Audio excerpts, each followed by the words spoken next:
اور یہ بعد میں پھر فائز کیے گئے ہیں. اور قتل خطا ظاہر کا مطلب یہی ہے کہ غلطی سے ایک معاملہ ان کے ساتھ ہو گیا تھا, غلطی کے ساتھ. اور یہ بھی دیکھیے جانتے بوجھتے نہیں ہوا تھا, وہ تو ڈیفینڈ کر رہے تھے کسی کو, ان ڈیفینس ہوا ہے. تو ڈیفینس میں تو کوئی بے صبری نہیں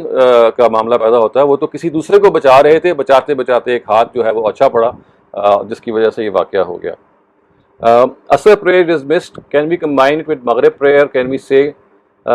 if we can say it not, is it correct? اگر آپ نے عصر کی نماز نہیں پڑھی ہے تو آپ جب بھی موقع ہے آپ پڑھ لیں, مغرب کے بعد پڑھ لیں, مغرب کے ساتھ پڑھ لیں, لیکن یہ ذہن میں رکھیں کہ بالکل مغرب کے قریب تک آپ کے پاس ٹائم ہوتا ہے عصر کی نماز پڑھنے کا. اگر آپ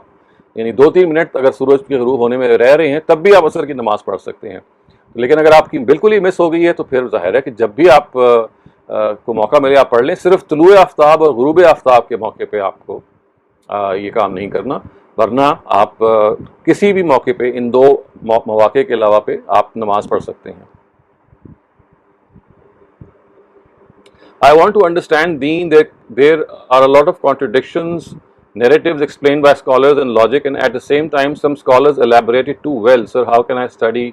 narrations? دیکھیے اس کا تعلق اسی سے ہے کہ آپ کے سامنے جب بھی کوئی نریشن آئے جس کو آپ اسٹڈی کرنا چاہتے ہیں اس کو ایویلیویٹ کرنا شروع کر دیں. سب سے اچھا طریقہ پڑھنے کا اس ایج میں یہ ہوتا ہے جس کو آپ کیس اسٹڈی میتھڈ کہتے ہیں, کہ whenever you find something which does not appeal to you, جس میں آپ سمجھتے ہیں کہ بھئی یہ انڈرسٹینڈنگ جو پیش کی جا رہی ہے وہ ٹھیک نہیں ہے, تو بس پھر آپ اس کے بارے میں تھوڑی سی ریسرچ کرنا شروع کر دیں. اب تو اتنے ٹولز آ گئے ہیں ریسرچ کے, آپ گھر بیٹھے بیٹھے ریسرچ کر سکتے ہیں, آپ لوگوں سے پوچھ سکتے ہیں, کمپیریٹیو اسٹڈی کر سکتے ہیں. تھوڑی سی آپ محنت کریں گے, you will find out the truth. So اس وجہ سے whenever there is an issue, the best way to learn about Islam in this age is that you start off with a case. کوئی چیز which is bothering you, some question that comes to your mind, something which someone else has raised and you are not satisfied with the traditional answer, تو just start investigating it. تو یہ just a question of time. آپ اس سفر کو شروع کر دیں. اس سفر میں آپ کو یہ محسوس ہوگا کہ اور کوئی یعنی کچھ ٹائم تو لگ سکتا ہے لیکن انشاءاللہ آپ کو جواب مل جائے گا. خواتین حضرات, ہمارے آج کے اس نشست کا اب وقت ختم ہوتا ہے. انشاءاللہ کل آپ سے دوبارہ ملاقات ہوگی. اقول قولی ھذا واستغفر اللہ لی ولکم ولسائر المسلمین.